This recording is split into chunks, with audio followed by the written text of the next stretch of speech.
नमस्कार, आप देख रहे हैं अपना बिहार। आपके साथ मैं हूं शिप्रा झा और बुलेटिन की शुरुआत बड़ी खबर के साथ करेंगे।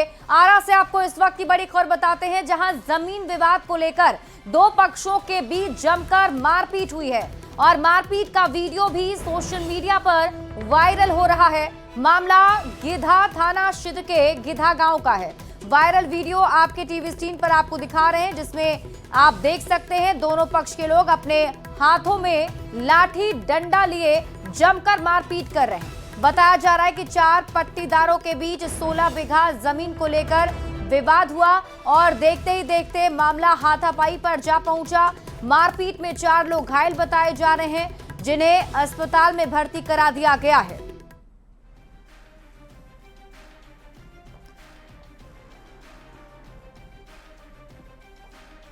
और बड़ी खबर आपको मधेपुरा से बताते हैं, जहां जहरीला फल खाने से 24 से ज्यादा बच्चे बीमार हो गए। घटना उदा किशुनगंज के ग्वालपाड़ा की है। फिलहाल सभी बच्चों का JNKT मेडिकल कॉलेज मधेपुरा में इलाज चल रहा है।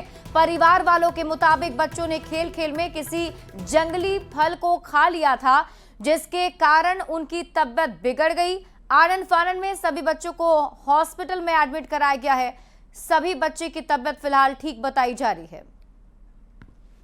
पॉइजनिंग कहते हैं इसको, ठीक है। जट्रोपा का सीड खाया था ये, जिसको आम भाषा में अंडी का बीज कहते हैं, ठीक है। ये खाया, इसने आया था।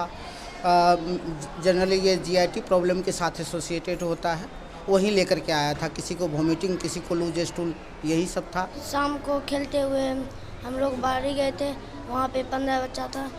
एक फल हम सोचे काजू का पेड़ है, उसमें से फल खाए, इसलिए हो गया। ये घटना हुआ, ये लोग खाना खा के, ठीक है ना, खाना खा के 4-5 बजे खेलने चला गया। पीछे में घर के पीछे बगंडी का पेड़ है, वो पेड़ का कोई बच्चा बोला ये काजू है, तो एक बच्चा दूसरे बच्चा को दिया, छील के खाने लगा। सबके सब सारा 1-2 करके सारा खा लिया। बड़ी खबर आपको समस्तीपुर से बताते हैं, जहां सदर अस्पताल में प्रसव के दौरान एक महिला की मौत हो गई, जिसके बाद परिजनों ने जमकर हंगामा कर दिया और डॉक्टर स्टाफ पर लापरवाही का आरोप लगाया है। इस दौरान अस्पताल में तैनात गार्ड से भी धक्का मुक्की की गई है। मरीज की मौत के बाद परिजनों ने जो आरोप लगाया है, वो सदर अस्पताल या पूरे स्वास्थ्य महकमा की संवेदनहीनता दिखाने के लिए काफी है। मृतक के परिजनों का आरोप है कि मरीज की मौत के बाद अस्पताल के स्टाफ ने बेहद गैर जिम्मेदाराना तरीके से जवाब दिया और कहा कि दुनिया में लोग मरने के लिए ही आते हैं और मरीज मर गई तो क्या हुआ। हम लोग डोनर बुला के हीमोग्लोबिन की व्यवस्था, खून का व्यवस्था किए, तो ये बोले सुबह चढ़ेगा। और जब 5 बजे में जब हम यहाँ आए हैं तो पेशेंट मेरा मरा हुआ था, अत्यधिक ब्लीडिंग हो जाने के कारण। ना ही लोग प्रिकॉशन बना के दिया, यहाँ डॉक्टर लोग नहीं, ममता लोग डिलीवरी करवाती है। क्या बोला कि जब को पेशेंट मर गया, यहाँ लापरवाही को कारण पेशेंट मर गया, तो वो बोलता है कि जो दुनिया में तो लोग मरना ही के लिए आता है, तो मर गया तो क्या होगा। इसको नाम नहीं जानते हैं तुम कैसे? कर्मचारी है। हाँ, कर्मचारी है इसी का। क्या बोला, कब बोला था? वो बोला कि जो हम जो बोले जो पेशेंट हमको मर गया, क्या होना चाहिए। तो वो बोला कि जो दुनिया में तो आदमी आता है, मरना ही के लिए आता है, तो मर गया तो क्या होगा। और इसी बीच आपको बड़ी खबर बता देते हैं नवादा से, जहां हत्या के बाद ग्रामीणों ने सड़क जाम कर विरोध प्रदर्शन किया है। बता दें कि रोह थाना क्षेत्र के समरैठा गांव में एक शख्स की हत्या कर दी गई थी और हत्या के विरोध में चोरवर गांव के पास लोगों ने शव रखकर बवाल काटा था। सड़क जाम होते ही दोनों तरफ गाड़ियों की लंबी कतार लग गई, जिसके बाद नवादा सदर SDPO हुलास कुमार मौके पर पहुंचे, ग्रामीणों को समझाना शुरू किया। पुलिस की ओर से जल्द हत्यारे की गिरफ्तारी के आश्वासन के बाद गुस्साए लोगों ने जाम को खत्म किया।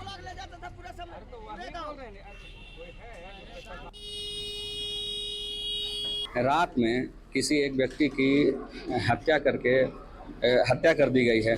घटनास्थल विजिट किया गया है, वहां पर जो भी साक्ष्य मिले हैं, ब्लड सैंपल्स मिले हैं, उसको कलेक्ट किया गया है।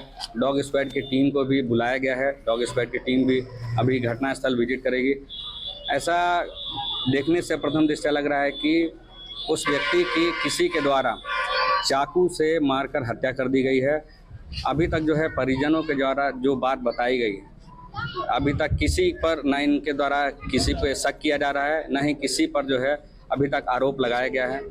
तो इस आगे जो है एक SIT जो बनाई गई है, उसी के तहत तकनीकी अनुसंधान पे हम लोग बढ़ रहे हैं। बढ़ते हैं आगे। आरजेडी और तेजस्वी यादव की तरफ से बार बार जेडीयू और नीतीश कुमार पर हमला बोलने पर अब जेडीयू के कार्यकारी अध्यक्ष संजय झा ने जोरदार पलटवार कर दिया है। संजय झा ने कहा कि तेजस्वी यादव अपनी पार्टी की चिंता करें, एनडीए और जेडीयू में कोई भ्रम की स्थिति नहीं है, सब मिलकर नीतीश कुमार के नेतृत्व में ही चुनाव लड़ेंगे। राष्ट्रीय अध्यक्ष बन रहे हैं उनके पार्टी के, क्या कुछ भी कहीं से कुछ भी कुछ बोलना है। दिखता आजकल ज्यादा चिंता जेडीयू को उनको हो गया, देख रहा हूं। अपना पार्टी का चिंता करें। नीतीश कुमार की बनाई हुई पार्टी है और बिहार में इतना बड़ा बदलाव नीतीश कुमार जी उसी कुशासन के खिलाफ चुनाव लड़े, उसी कुशासन को खत्म किया और तब जाकर के इतना बड़ा बदलाव बिहार में लाए। ध्यान रखना चाहिए और उन्हीं के नेतृत्व में हम लोग चुनाव लड़ने जा रहे हैं। जेडीयू के राष्ट्रीय कार्यकारी अध्यक्ष संजय झा के बयान के बाद से बिहार में आरोप प्रत्यारोप का खेल तेज हो गया है और एनडीए महागठबंधन के नेता आमने सामने आ गए हैं। पक्ष जो है ना हम लोगों की चिंता को बेवजह कर रहे, बेकार कर रहे, वो अपनी चिंता करें, ज्यादा अच्छा होगा। क्योंकि बिहार की जनता तो लगातार 2005 से उनको और उनके गठबंधन को नकारती ही रही है। संजय झा जी से मैं पूछना चाहता हूं कि ये तो जुमला हो ही जाएगा साबित, इसमें कहीं कोई शक नहीं है, लेकिन जो आपके पार्टी के मुख्य प्रवक्ता नीरज जी हैं, जो ये बोल रहे हैं कि मुख्यमंत्री को अंधेरे में रख के डिसीजन लिया गया, तो ये बताइए आखिर क्यों अंधेरे में रखा गया। जेडीयू का आगामी कैंपेन 15 जुलाई से जनता से सीधे संवाद का माध्यम बनेगा और यह स्पष्ट करेगा कि बिहार को स्थायित्व और प्रगति सिर्फ नीतीश कुमार जी के अनुभव और सुशासन से ही मिल सकता है। जहां कुछ लोग सिर्फ बयानबाजी में व्यस्त हैं, वहीं हम जमीन पर काम कर रहे हैं। बिहार का जनमत एनडीए और नीतीश जी के साथ है, इसमें कोई दो राय नहीं है। मुख्यमंत्री जी के संबंध में आपके ही मुख्य प्रवक्ता ने स्पष्ट कर दिया कि उनको अंधेरे में रख करके बिहार में जो बोर्ड निगम बनाए गए हैं, ये कहीं ना कहीं भूंजा पार्टी के माध्यम से बनाए गए हैं और आप भारतीय जनता पार्टी की राजनीति को मजबूती प्रदान करने के दृष्टिगत इस तरह का कवायद में लगे हुए हैं। बिहार में विकास और सड़क की स्थिति में सुधार के बाद लगातार पर्यटकों की संख्या में बढ़ोतरी हो रही है, लेकिन पर्यटन स्थलों पर जाने के बाद सैलानियों को निराशा होती है। कई बार उन्हें मूलभूत सुविधाएं नहीं मिलती, जिससे उन्हें परेशानियों का सामना करना पड़ता है। ऐसे में पर्यटक परेशान होते हैं, जिसको न्यूज 18 ने लगातार दिखाया भी। और न्यूज 18 की खबर के बाद अब पर्यटन मंत्री राजू सिंह का यह दावा है कि जो भी परेशानी हो रही है उस पर काम किया जा रहा है और जल्द ही कमियों को दूर कर लिया जाएगा। इसके साथ ही राजू सिंह ने पर्यटन स्थलों के विकास को लेकर बड़े पैमाने पर निवेश का भी भरोसा दिलाया।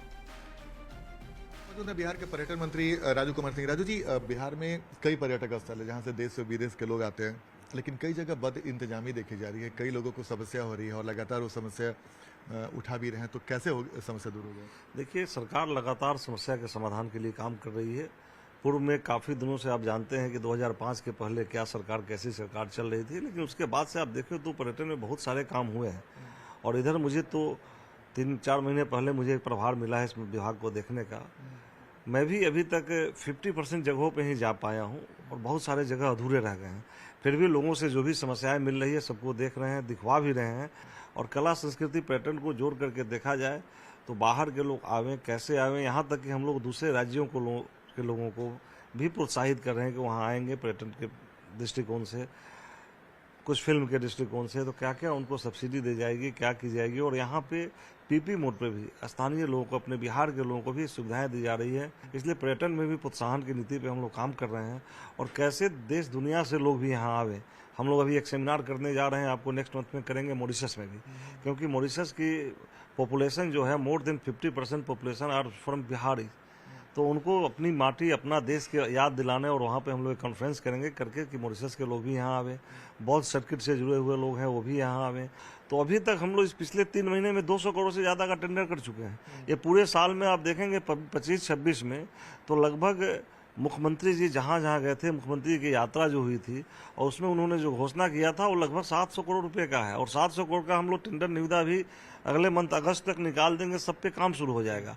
और बीच बीच में जहाँ भी मुझे लग रही है कि और कुछ जगह मुख्यमंत्री जी नहीं पहुँच पाए, छूट गया, लोग उसके लिए आवेदन दे रहे हैं या मैं खुद पता करवा रहा हूँ, तो उन सब जगहों पर आर्किटेक्ट को भेज करके कि क्या क्या और सुविधाएं होनी चाहिए, मूलभूत सुविधाएं होनी चाहिए। और मूलभूत सुविधाएं के अलावा पर्यटक को आकर्षित करने के लिए और क्या करने चाहिए वो सब कार्य को हम लोग कर रहे हैं। अभी हाल फिलहाल में ये जो समस्याएं जिसकी जानकारी न्यूज 18 आपको दे रहा है, तो आप क्या भरोसा दिलाते हैं कि कब तक ये समस्या दूर हो जाएगी? देखिए, हम लोग लगे हुए हैं, 100% समस्याएं कभी दूर नहीं होती। ये आपको कभी भी, अमेरिका दुनिया का सबसे विकसित देश है, फिर भी वहाँ पे विकास के लिए फंड होते हैं ना, इसलिए ये समस्या 100% कभी दूर नहीं होगी। लेकिन जो अभी हमारे पास जगह है, पर्यटन स्थल हैं, मैं कल भी कुछ जगहों पे घूम करके आया हूँ, मैं आपको विश्वास दिलाता हूँ कि ये अक्टूबर के पहले मोर देन 80% जगहों पे काम शुरू हो जाएंगे। तो ये था बिहार का पर्यटन मंत्री राजू कुमार सिंह। कैमरामैन सुबोध के साथ आनंद अमृतराज, न्यूज 18 नेटवर्क, पटना। और इस बीच आपको पटना से बड़ी खबर बताते हैं। महागठबंधन में 60 सीट पर चुनाव लड़ने और डिप्टी सीएम पद की मांग से पीछे हट गए हैं वीआईपी प्रमुख मुकेश सहनी। उन्होंने अपने पहले के बयान से यू टर्न लेते हुए कहा कि कितनी सीटों पर चुनाव लड़ेंगे इसका फैसला महागठबंधन की बैठक के अंदर होने के बाद ही मीडिया को बताएंगे। वहीं डिप्टी सीएम के पद की मांग वाले सवाल पर भी उन्होंने यही जवाब दिया है। सीट शेयरिंग का भी हम लोग इंटरनल बैठक कर रहे हैं, लगातार बैठक कर रहे हैं, गठबंधन के सभी दल लोग कर रहे हैं। और आप सबको जानकारी है, कोऑर्डिनेशन कमेटी के अध्यक्ष हमारे श्री तेजस्वी प्रसाद यादव जी हैं। हमें इस मंच पे से बोलना उचित नहीं होगा।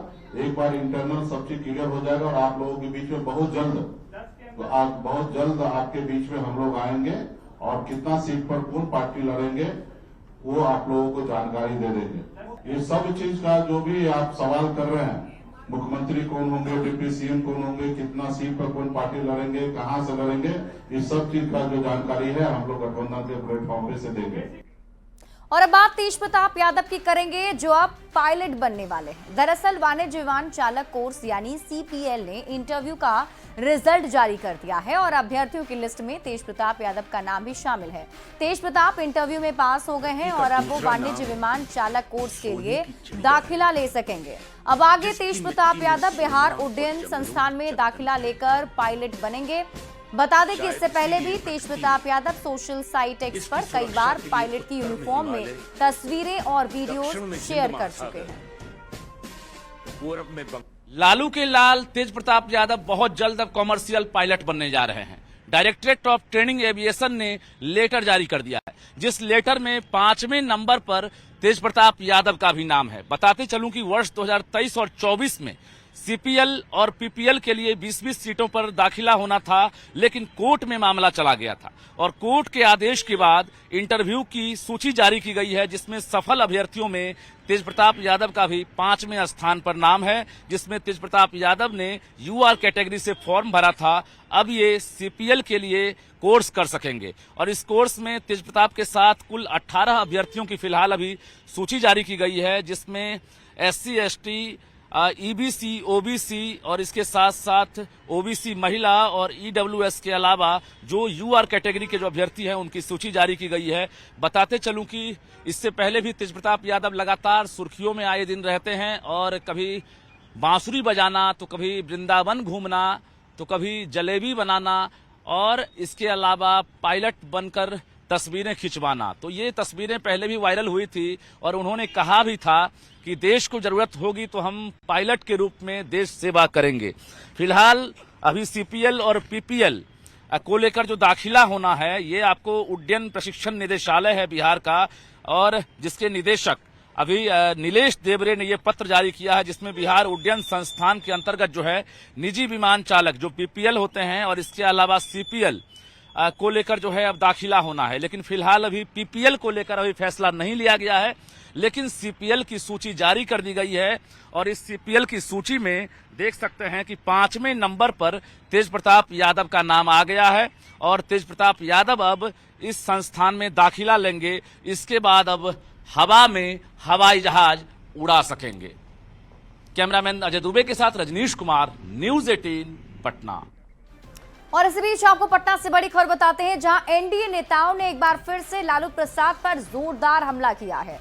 फुलवारी शरीफ के कुर्थौल में जेडीयू के कार्यक्रम के बाद श्याम रजक ने लालू प्रसाद पर एक बड़ा हमला किया। आरजेडी में राष्ट्रीय अध्यक्ष के चुनाव को लेकर निशाना साधा और कहा कि लालू प्रसाद पार्टी में फर्जी वोटर के जरिए चुनाव जीतते हैं। श्याम रजक ने आरजेडी के पार्टी फंड को भी सार्वजनिक करने की मांग कर दी। कार्यक्रम में शामिल पूर्व केंद्रीय राज्य मंत्री रामकृपाल यादव ने भी बार बार लालू प्रसाद के राष्ट्रीय अध्यक्ष बनने पर तंज कसा।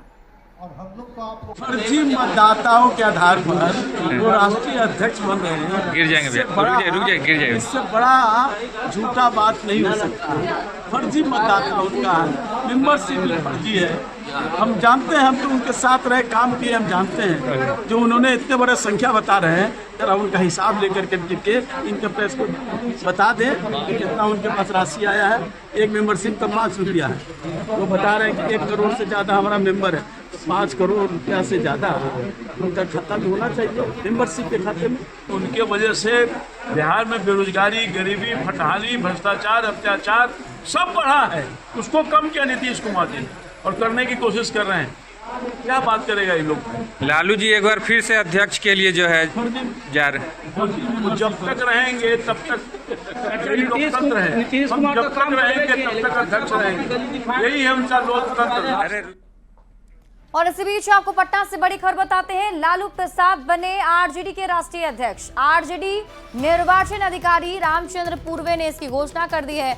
लालू प्रसाद निर्विरोध चुने गए हैं आरजेडी राष्ट्रीय अध्यक्ष। 4 जुलाई को आरजेडी राष्ट्रीय कार्यकारिणी की बैठक होटल मौर्या में राष्ट्रीय कार्यकारिणी की बैठक होगी। 5 जुलाई को आरजेडी राष्ट्रीय परिषद की बैठक होगी। राष्ट्रीय परिषद की बैठक में ही सर्टिफिकेट दिया जाएगा। 24 राज्यों के प्रतिनिधि खुले अधिवेशन में शामिल होंगे। लालू प्रसाद की अध्यक्षता में बापू सभागार में बैठक होगी।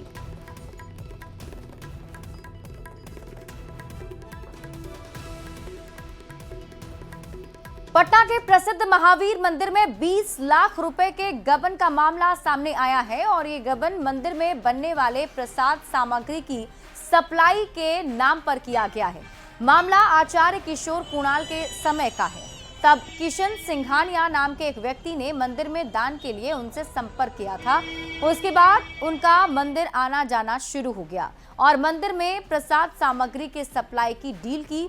इसके लिए उसने 20 लाख रुपए लिए थे, लेकिन किशन सिंघानिया ने काफी दिनों तक सामान नहीं दिया, ना ही पैसे लौटाए। बाद में मंदिर प्रबंधन ने जब किशन सिंघानिया से पैसे मांगने शुरू किए तो वो टाल मटोल करने लगे, जिसके बाद मंदिर की ओर से कोतवाली थाने में प्राथमिकी दर्ज कराई गई है। अचानक जो है सो सांप का डेथ होने के बाद जो है फिर उसका आना बंद हो गया। तो हम लोग अकाउंट्स वाले उनसे फ़ोन करके पूछा कि क्या हुआ, सामान तो आप दिए नहीं अभी तक। तो इन दैट केस आप पैसा रिटर्न कर लीजिए हम लोग को। तो हाँ आ रहे हैं हम। अभी कभी बोलता है कि हम कलकत्ता में, कभी दिल्ली में, कभी हॉस्पिटल एडमिटेड लखनऊ में, सब बोल के पैसा नहीं आया। फिर उसको रिमाइंडर दिया, तभी पैसा नहीं आया। तो कितना पैसा आप लोगों ने उनको ट्रांजेक्शन? 20 लाख का, ये GST एंड ट्रांसपोर्टेशन का ही था। हाँ, तो वो पैसा के लिए हम लोग जो है फाइनली FIR लॉन्च कर दिया कोतवाली में। तो यही फाइनल हुआ है। तो अभी वो बोला है कि हम आकर के सारा आपका ड्यूज क्लियर कर देंगे। FIR होने के बाद जो पुलिस एक्शन में आई तो अब वो पैसा देने की बात कर। पुलिस एक्शन में जब आया तब आकर के बोला कि हम पैसा आपका क्लियर कर देंगे, जो भी ड्यूज है। देश में आपातकाल के 50 साल पूरे हो गए। आज भी वो लोग सिहर जाते हैं जब आपातकाल की त्रासदी याद करते हैं। इन्हीं में से एक हैं पूर्व राज्यपाल गंगा प्रसाद, जिन्होंने आपातकाल का वो मंजर देखा था। पटना में उनका आवास था आर्य भवन, जो गिरफ्तारी से बचने के लिए बड़े बड़े नेताओं का ठिकाना हुआ करता था। तो वो कुछ कोर्ट के द्वारा वहाँ पर एक जंक्शन पर एक दुकान था, जिससे कि संघ का व्यक्ति था, तो वहाँ पर लोग पहुँचते थे और वहाँ कुछ अपनी बात कोर्ट के द्वारा बोलते थे, कोर्ट बताते, तब उनको फिर रास्ता बताया जाता था। फिर वहाँ से इस प्रकार, और जब यहाँ पहुँचते थे तो भी कोर्ट के द्वारा ही बात करते थे, तब जाके गेट खुलता था। तो वो कोड क्या होता था सर, जरा बताएं। कोड अलग अलग मैंने जैसे भिन्न भिन्न महाभारत के नाम पर भिन्न भिन्न लोगों का नाम रहा कि ताऊ जी, किसी का रहा जाकर के मैंने कई प्रकार, अर्जुन, कई प्रकार महाभारत का कई लोगों का भिन्न भिन्न नाम इस तरह से अनेकों नाम जो उन लोगों को अवगत कराया जाता था। और एक रविंद्र वकील जी थे, वो इस कार्य का संचालन करते थे। और इसी बीच रुक कर लेते हैं बड़ी खबर की ओर। आरा से आपको इस वक्त की बड़ी खबर बताते हैं। भोजपुरी स्टार पवन सिंह के घर चोरी की खबर है। न्यू मारुति नगर में देर रात चोरी हुई। खिड़की काटकर अंदर घुसे थे चोर और लाखों के गहने के साथ कैश और 30 कारतूस की चोरी कर ली है। चोरी के वक्त घर में कोई नहीं था। फॉरेंसिक टीम के साथ पुलिस मामले की जांच में जुट गई है। सीसीटीवी कैमरे से सुराग की तलाश जारी है। तो बड़ी खबर आपको आरा से बता रहे हैं, जहां पवन सिंह के घर में चोरी की खबर मिल रही है। चोरी के वक्त घर में कोई मौजूद नहीं था और इसी का फायदा उठाकर चोर खिड़की तोड़कर घर के अंदर दाखिल हुए, जिसके बाद कहा जा रहा है कि सोने के गहने और कैश की चोरी कर ली गई है। 30 कारतूस भी चोरों ने चुरा लिए हैं। न्यू मारुति नगर में देर रात इस चोरी की वारदात को अंजाम दिया है और खिड़की काटकर अंदर घुसे थे चोर, जो जानकारी मिल पा रही है। लाखों के गहने, कैश और 30 कारतूस की चोर ने चोरी कर ली है और बताया जा रहा है कि चोरी के वक्त घर पर कोई नहीं था। हालांकि पुलिस की टीम फॉरेंसिक टीम के साथ जांच कर रही है और सीसीटीवी फुटेज खंगाले जा रहे हैं ताकि चोरों का कोई सुराग मिल सके। ये तस्वीर आपकी टीवी स्क्रीन पर आपको दिखा रहे हैं। भोजपुरी स्टार पवन सिंह के घर की ये तस्वीर है और ये वो खिड़की जिसे काटकर चोर अंदर घुसे थे। बताया जा रहा है कि कई कीमती सामानों की चोरी चोर ने की है। 30 कारतूस भी चुरा लिए हैं और लाखों के गहने के साथ कैश की चोरी की गई है। जो तस्वीर आपके टीवी स्क्रीन पर आपको दिखा रहे हैं, ये पवन सिंह के उस घर की तस्वीर है जहां चोरी की वारदात को अंजाम दिया गया है। अब पुलिस की टीम पूरे मामले की जांच पड़ताल में जुटी हुई है कि आखिर ये चोर कौन थे, कितने की संख्या में चोर यहां पहुंचे थे। सीसीटीवी फुटेज भी खंगालने की कोशिश की जा रही है ताकि उससे चोरों के बारे में कोई सुराग मिल सके। तो न्यू मारुति नगर की एक घटना बताई जा रही है। आरा से आपको इस वक्त की बड़ी खबर बता रहे हैं, जहां भोजपुरी के पावर स्टार पवन सिंह के घर पर चोरी की गई है और बताया जा रहा है कि चोरों ने कई कीमती सामान के साथ, कैश के साथ 30 कारतूस की चोरी की है। फॉरेंसिक टीम मामले की जांच में जुटी हुई है। पुलिस की टीम पूरे मामले की जांच पड़ताल कर रही है। ये तस्वीर आपके टीवी स्क्रीन पर दिखा रहे हैं पवन सिंह के उस घर की जहां चोरी की वारदात को अंजाम दिया गया है और अब पुलिस की टीम ये जांच पड़ताल में जुटी है कि आखिर कितने की संख्या में अपराधी यहां पहुंचे थे। बताया जा रहा है कि जिस वक्त चोर घर के अंदर घुसे उस वक्त घर पर कोई मौजूद नहीं था। सास हमारी उठी तो इस रूम में आई तो देखी कि अंदर से दरवाज़ा लॉक है। तो ये हमारे पास फ़ोन की तो हमने बोला कि बाहर से जाके एक बार चेक कीजिए। तो हमारे ससुर जी गए तो देखे कि ग्रिल तोड़ के अंदर घुसा हुआ है और अलमारी तोड़ के गहना और इसमें था राइफल का 30 गोली, सारा सामान चोरी हो गया है। सारा सामान छीट देखिए, सारा सामान लोग अलमारी से बक्सा से सब निकाल कर छीट दिए। 30 गो राइफल का गोली काढ़ लिया है बंदूक में से। बंदूक वहीं था ना, बंदूक नहीं ले गया। और इसी के साथ इस बुलेटिन में अभी के लिए बस इतना ही। आप देखते रहिए न्यूज़ 18 बिहार झारखंड।